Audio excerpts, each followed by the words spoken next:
Okay, we're going to talk about Chapter 4. Just take a look at an overview of what you guys are doing in your homework. We're going to look at R values, Y hat, residual, predicted value, sums of squares, residual. So I'm going to take an example and kind of work through all of those with you guys. To start off with, I'm going to start working on Y hat. But we need a couple values before we begin. So let's get started. Okay, so we've got a data set. I just picked a random data set and we're going to be using this. Okay, so first thing we need to do is find x bar. Okay, so x bar. And x bar is the sum of the x values divided by our n. Well, if we were to count up all of these values, okay, there are 11. So 1, 2, 3, so on. So there's 11 values total. Okay, if we were to add all these up, we get a sum of about 291.5.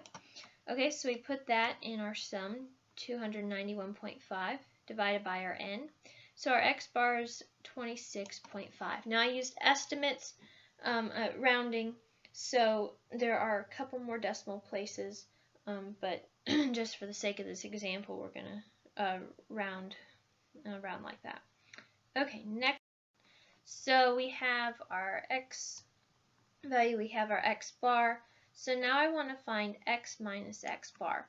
So I'm just going to take x minus what our x bar was, and it's 26.5, and we get approximately 1.25. Okay, and you're just going to continue on doing the same thing and get all those values. Okay, let's hop on to this next section right here. So we found our x minus x bar in this last section. Now we're going to square it. So you just take 1.25 and you square it, you get 1.56. Negative 2, you square it and you get 4, so on and so forth till you get that whole column finished. Okay, now we're going to hop over here. Okay, and we've got this column. Now we're going to add them up. So 1.56 plus 4 plus 1 plus 1, so on, we get 13.8. Alright, so for s of x, we take the square root of whatever this sum is divided by our n minus 1. Well, if you recall, our n was 11, so we're going to take 11 minus 1, and that's going to give us 10. Okay, and we're going to get 1.17.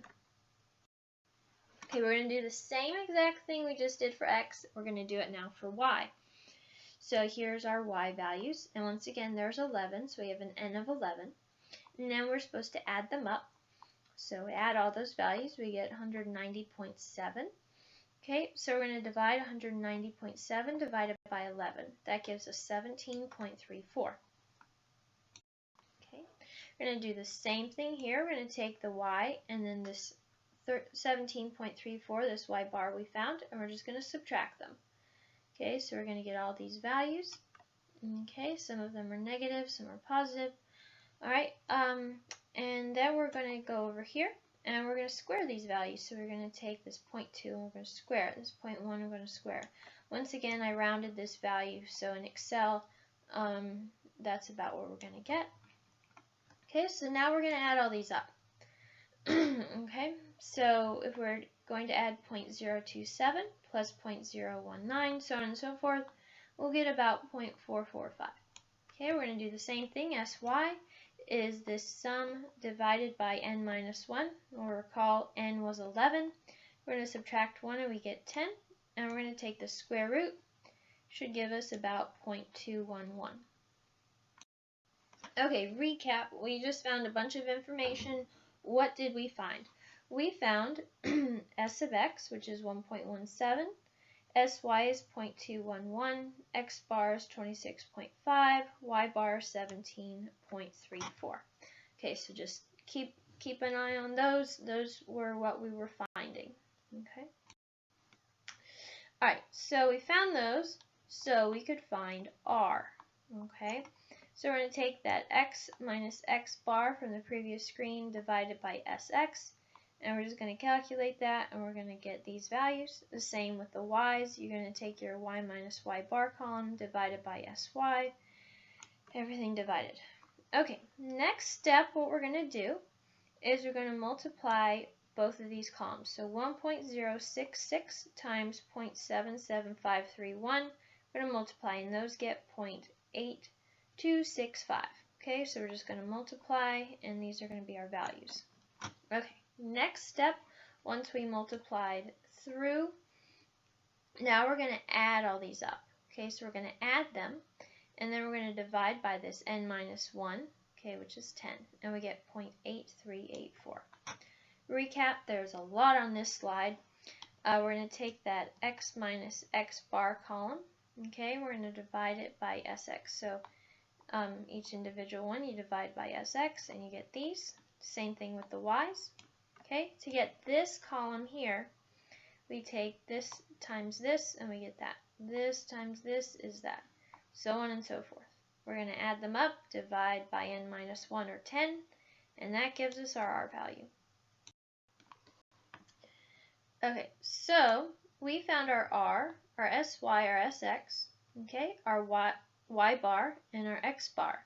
Okay, so we've got b1, and b1 will give us b naught, and both of these will give us y bar. So let's see, we've got sx, sy, r, x bar, y bar. So let's go ahead and plug some stuff in.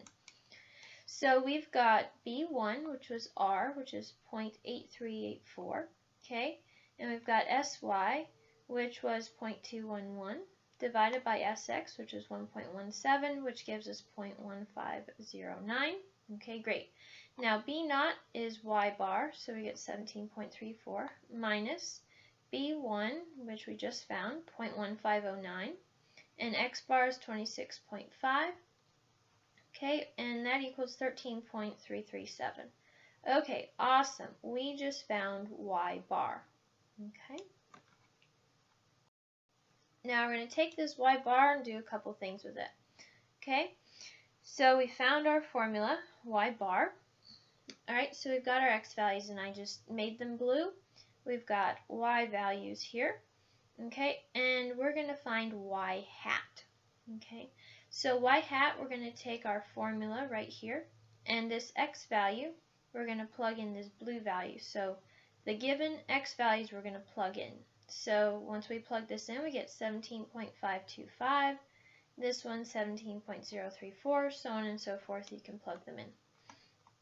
Okay, now here's the important part on this. We want to find a residual.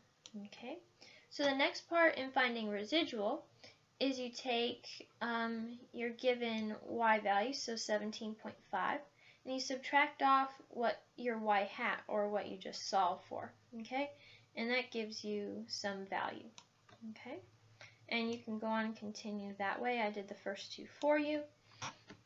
Okay, now what we're going to do is we're going to take the residual that we found in here, and we're just going to square it. Okay, so negative 0.0248, if we square that, is 0.000614, so on and so forth. Okay, so we just figured out residuals. Okay, now sums of squares, so this would be your residuals. If I asked for a residual, that is what you would need.